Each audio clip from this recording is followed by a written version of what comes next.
4ನೇ ಅಧ್ಯಾಯ. ಪಿಶಾಚಿಯಿಂದ ಪ್ರಲೋಭನೆ. ಯೇಸುಸ್ವಾಮಿ ಪಿಶಾಚಿಯಿಂದ ಪರಿಶೋಧಿತರಾಗಲೆಂದು ಪವಿತ್ರಾತ್ಮ ಅವರನ್ನು ಬೆಂಗಾಡಿಗೆ ಕರೆದೊಯ್ದರು. ಅಲ್ಲಿ ಯೇಸು 40 ದಿನ ಹಗಲಿರುಳು ಉಪವಾಸವಿದ್ದರು. ಅನಂತರ ಅವರಿಗೆ ಬಹಳ ಹಸಿವಾಯಿತು. ಆಗ ಶೋಧಕನು ಬಂದು, ನೀನು ದೇವರ ಪುತ್ರನೆಂಬುದು ಸತ್ಯವಾದರೆ ಈ ಕಲ್ಲುಗಳು ರೊಟ್ಟಿಗಳಾಗಲೆಂದು ಆಜ್ಞೆ ಮಾಡು ಎಂದನು. ಅದಕ್ಕೆ ಯೇಸುಸ್ವಾಮಿ, ಪವಿತ್ರ ಗ್ರಂಥದಲ್ಲಿ ಹೇಳಿರುವ ಪ್ರಕಾರ ಮಾನವನು ಜೀವಿಸುವುದು ಆಹಾರದಿಂದ ಮಾತ್ರವಲ್ಲ, ದೇವರಾಡುವ ಪ್ರತಿಯೊಂದು ನುಡಿಯಿಂದ ಎಂದರು.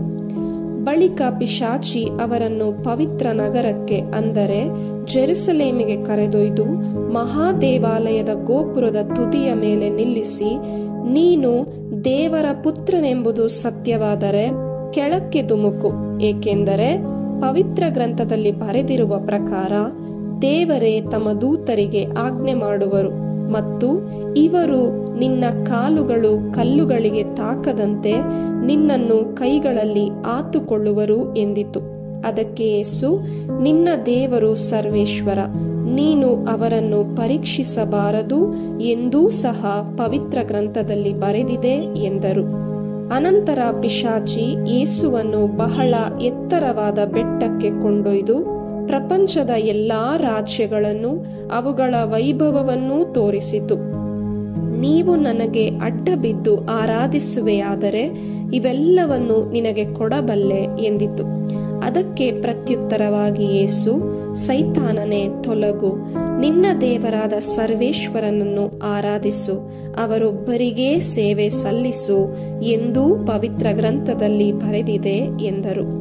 ಆಗ ಪಿಶಾಚಿ ಯೇಸುವನ್ನು ಬಿಟ್ಟು ತೊಲಗಿತು. ದೇವದೂತರು ಬಂದು ಅವರನ್ನು ಉಪಚರಿಸಿದರು. ಗಲಿಲೇಯದಲ್ಲಿ ಸೇವಾ ಜೀವನ.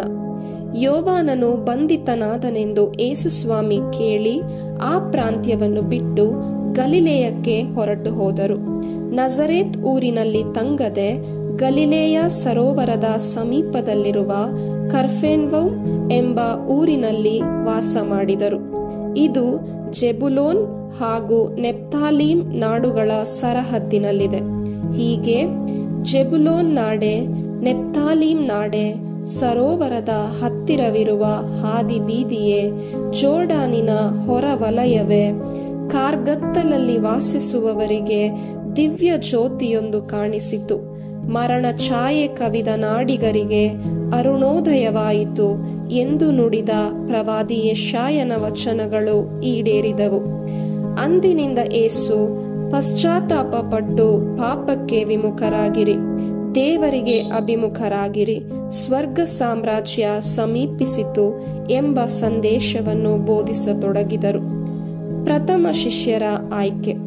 ಯೇಸುಸ್ವಾಮಿ ಗಲಿಲೇಯ ಸರೋವರದ ತೀರದಲ್ಲಿ ನಡೆದು ಹೋಗುತ್ತಿದ್ದರು. ಆಗ 2 ಸಹೋದರರನ್ನು ಕಂಡರು. ಇವರೇ ಪೇತ್ರ ಎನಿಸಿಕೊಂಡ ಸೀಮೋನ ಮತ್ತು ಅವನ ಸಹೋದರ ಅಂದ್ರೇಯ. ಬೆಸ್ತರಾದ ಇವರು ಸರೋವರದಲ್ಲಿ ಬಲೆ ಬೀಸುತ್ತಾ ಇದ್ದರು. ನನ್ನನ್ನು ಹಿಂಬಾಲಿಸಿ ಬನ್ನಿ, ನಿಮ್ಮನ್ನು ಮನುಷ್ಯರನ್ನೇ ಹಿಡಿಯುವವರನ್ನಾಗಿ ಮಾಡುವೆನು ಎಂದು ಹೇಳಿ ಯೇಸು ಅವರನ್ನು ಕರೆದರು. ತಕ್ಷಣವೇ ಅವರು ತಮ್ಮ ಬಲೆಗಳನ್ನು ಬಿಟ್ಟು ಯೇಸುವನ್ನು ಹಿಂಬಾಲಿಸಿದರು. ಅಲ್ಲಿಂದ ಮುಂದಕ್ಕೆ ಹೋಗುತ್ತಿದ್ದಾಗ ಯೇಸು ಜೆಬೆದಾಯನ ಮಕ್ಕಳಾದ ಯಾಕೋಬ ಮತ್ತು ಯೋವಾನ ಎಂಬ 2 ಸಹೋದರರನ್ನು ಕಂಡರು. ಇವರು ತಮ್ಮ ತಂದೆ ಜೆಬೆದಾಯನೊಡನೆ ದೋಣಿಯಲ್ಲಿ ಬಲೆಗಳನ್ನು ಸರಿಪಡಿಸುತ್ತಿದ್ದರು. ಯೇಸು ಇವರನ್ನೂ ಕರೆದರು. ಕೂಡಲೇ ಅವರು ದೋಣಿಯನ್ನೂ ತಮ್ಮ ತಂದೆಯನ್ನೂ ಬಿಟ್ಟು ಯೇಸುವನ್ನು ಹಿಂಬಾಲಿಸಿದರು. ಬೋಧನೆ ಮತ್ತು ಸಾಧನೆ. ಯೇಸುಸ್ವಾಮಿ ಗಲಿಲೇಯ ಪ್ರಾಂತ್ಯದಲ್ಲೆಲ್ಲ ಸಂಚರಿಸಿ ಅಲ್ಲಿನ ಪ್ರಾರ್ಥನಾ ಮಂದಿರಗಳಲ್ಲಿ ಉಪದೇಶ ಮಾಡುತ್ತಿದ್ದರು. ದೈವರಾಜ್ಯದ ಸಂದೇಶವನ್ನು ಪ್ರಬೋಧಿಸುತ್ತಿದ್ದರು. ಜನರ ಎಲ್ಲಾ ತರಹದ ರೋಗ ರುಜಿನಗಳನ್ನು, ಬೇನೆ ಬವಣೆಗಳನ್ನು ಗುಣಪಡಿಸುತ್ತಿದ್ದರು. ಅವರ ಕೀರ್ತಿ ಸಿರಿಯಾ ದೇಶದಲ್ಲೆಲ್ಲ ಹಬ್ಬಿತು.